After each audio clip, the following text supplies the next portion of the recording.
Տիկին Կարապետյան, ինձ հարց եք ուղղել, փորձեմ անդրադառնալ դրան։ Սիրելի հայրենակիցներ, Տիկին Մարիա Կարապետյանի նուրբ հոգին ալեկոծվել էր հարցազրույցում հնչեցրած իմ այն պնդումից, որ Տիկին Կարապետյանը համահեղինակել է մի զեկույց, որը հակավրացական է։ Այո, ես սխալվել եմ իմ այդ պնդումն անելիս, որովհետև Տիկին Կարապետյանը ընդամենը կողմ է քվեարկել հակավրացական նման մի զեկույցին եւ համահեղինակել է մեկ այլ զեկույց։ Այո, Տիկին Կարապետյան, ես այդտեղ սխալվել եմ։ Ցավոք սրտի, այո, սխալվել եմ, բայց իմ այդ սխալը, Տիկին Կարապետյան, հազարավոր կյանքեր չի արժեցել, Արցախ չի արժեցել, մեր ազգային ինքնության կործանում չի արժեցել, բայց դեր նուրբ հոգին կարծես այդտեղ առանձնապես չի ալեկոծվում, ցավոք սրտի։ Իսկ Ալեն Սիմոնյանն էլ ինձ անդրադառնալիս, չգիտես ինչու իմ ժպիտը նրա մոտ այսպես նյարդային ինչ-որ բան է առաջացնում, ասում է Տիկին Գրիգորյանը նեղվել է, որ ՔՊ-ի նավը չի խորտակվել։ Ես ուզում եմ, որ ինքը իմանա, որ որևէ մեկը հավերժ չի։ Ձեր նավը խորտակվելու է եւ ես ամեն բան անելու եմ, որ Արցախը կործանածների նավը խորտակվի։ Իմ փոքր մասնակցությունը կունենամ, փոքր մասնակցությունը կանեմ, մեծ մասնակցություն կարողանամ ունենալ, մեծ մասնակցությամբ հանդես կգամ, բայց այն որ Արցախը կործանածների նավը խորտակվելու է, որևէ վարքյան նույնիսկ կասկած չունենաք, բոլոր իշխանություններն էլ անցողիկ են։ Սիրելի հայրենակիցներ, քանի որ հիմնական թեման բյուջեն է, ես պետք է թվերին անդրադառնամ, ֆինանսների նախարարն այստեղ նստած է։ Ուրեմն նախ եւ առաջ չեմ կարող չսկսել մեր պետական պարտքից։ Պետական պարտքն ասելիս մեր սիրելի հայրենակիցներ պետք է իմանաք, որ 2018 թվականի վերջին մեր պետական պարտքը մոտ 7 միլիարդ էր, իսկ հիմա մինչև 14 միլիարդ, այսինքն կրկնակի ավելացել է մեր պետական պարտքը։ Իսկ պարտքի սպասարկման համար այս տարի տրվելու է 432 միլիարդ, որը մոտ կրկնակի անգամ մեր առողջապահությանը տրվող գումարի չափով է, այսինքն այնքան գումար, որքան տրվում է առողջապահության ոլորտին, երկու այդքան տրվելու է ընդամենը մեր պարտքը սպասարկելու համար։ Այս այն է, ինչ դուք պետք է իմանաք։ Եվ ամենակարևոր հարցը, լավ, այդքան գումարներ ներգրավել եք, ինչ է ստեղծվել, ինչ հավելյալ արժեք է ստեղծվել մեր երկրում, որ մեր թոռները կարողանան գնահատել այդ արժեքը։ Սովորաբար, երբ այս հարցադրումը հնչեցնում ենք, մարդիկ գալիս ու ասում են, բա գիտեք, դպրոցներ են կառուցել։ Շատ լավ է, որ դպրոցներ եք կառուցել, բայց դուք խոստացել եք 300 դպրոց կառուցել։ 300 դպրոցից ընդամենը 59 դպրոց է կառուցվել, ընդ որում 33-ն է միայն որ նոր դպրոց է։ Մնացած 26-ը ընդամենը վերակառուցվել է դպրոցը։ Ես ուզում եմ ձեզ ասել, որ դուք 8 միլիարդ, գրեթե 8 միլիարդ պարտք ավելացնելով մեր ապագա սերունդների ուսերին մի ռազմավարական նշանակության օբյեկտ չեք կառուցել, ատոմակայան չեք կառուցել, ռազմավարական ստրատեգիական նշանակության ենթակառուցվածք չեք կառուցել, երկաթգիծ,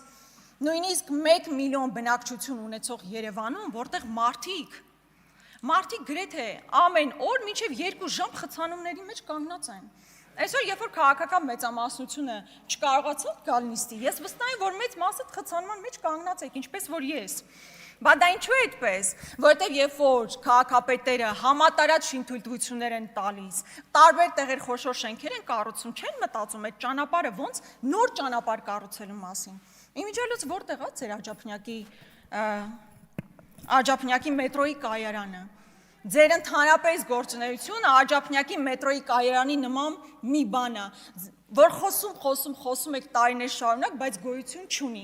Խաղաղությունն է ձեր Աջափնյակի մետրոյի նման մի բան, որ խոսում եք, բայց գոյություն չունի։ Ժողովրդավարությունն է Աջափնյակի մետրոյի նման մի բան, որ խոսում եք, բայց գոյություն չունի։ Մի թունել սարքել եք, նոր ճանապարհ սարքել եք, ոչ չեք սարքել։ Ավելին,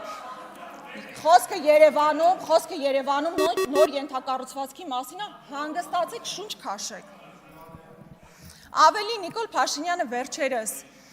հեծանիվով գնալիս, երբ իր համար հատուկ չէին փակել փողոցները, նոր զգացել է, որ մեր հայրենակիցները խցանման մեջ են հայտնում։ Պատկերացնում եք, մարդ ժամանակին կարմիր լույսի տակ կանգնելը մեծ հերոսություն էր ներկայացնում, ասում եք, տեսեք,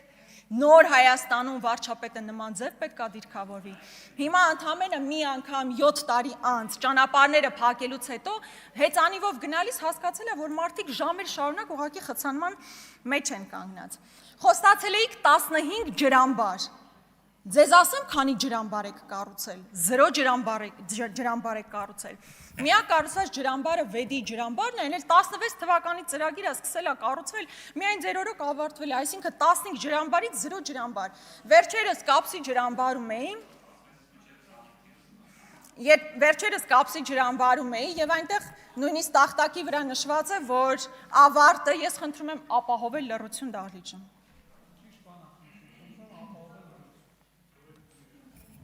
Վերջերս Կապսի ջրամբարում է եւ այնտեղ տախտակի վրա նշված է, որ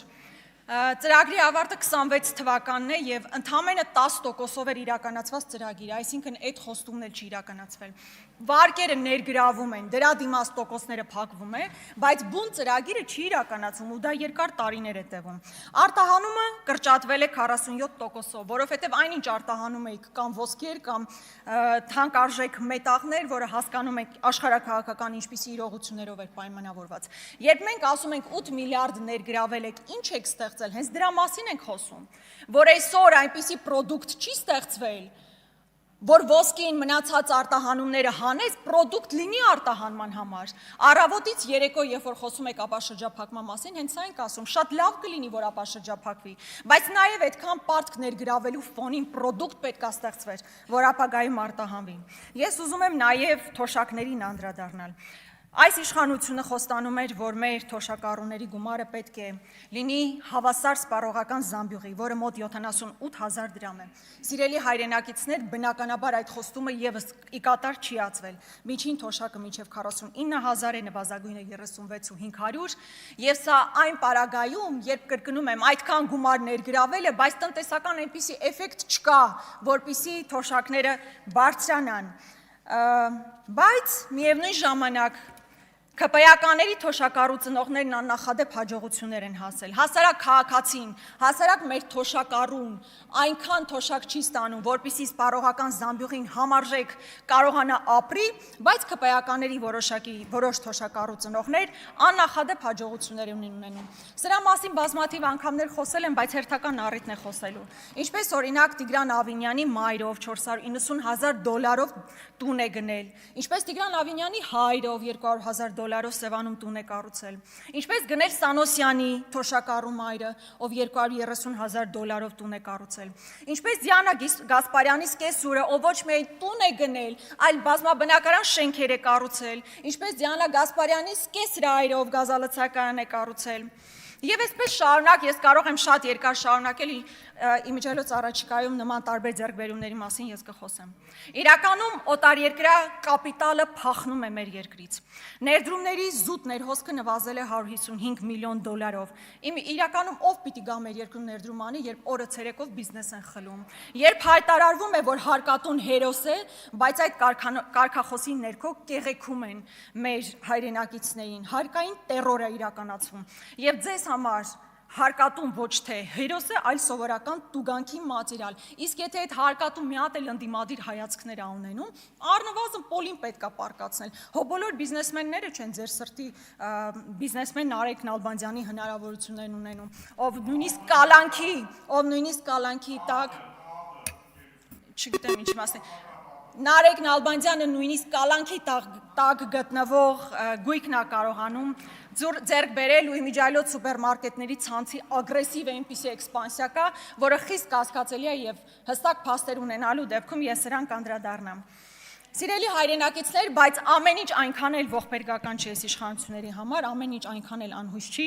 որոշ ոլորտներում աննախադեպ աճ կա։ Օրինակ խաղադրույքների մասով 18 թվականին 422 միլիարդ խաղադրույք է իրականացվել, 24 թվականին 7.2 տրիլիոն, եւ սա ակնհայտ աճ է եւ որը խորախոսվում է նաեւ այս իշխանությունների կողմից։ Թմրանյութերի շրջանառություն, որտեղ ներգրավված են արդեն նույնիսկ էկոպարեկները, ինչպես պարոն Աղաջանյանը մի անգամ իր ելույթում ասաց, միջին վիճակագրական խնջույքը առանց թմրանյութերի չի անցնում։ Ես ճիշտ է նման միջին վիճակագրական խնջույքներին առանձնապես չեմ մասնակցել, բայց մարդը տեղյակա հայտարարում է եւ Տիկին Սարգսյանն էլ եւ մնացած իրավապահ մարմինների ներկայացուցիչներն էլ փոխանակ ընդդիմադիրներին կալանավորեն, պոլին պարկեցնեն, իրական հանցագործներով պետք է զբաղվեն։ Իմ ժամանակն ավարտվում է, բայց բնականաբար այս 7 տարիները եւ արդեն գրեթե 8 տարին հասնող այս տարիները ժողովրդի մեջ ամրագրվելու են որպես Արցախը կորսված տարիներ այս իշխանությունների վարած քաղաքականության արդյունքում,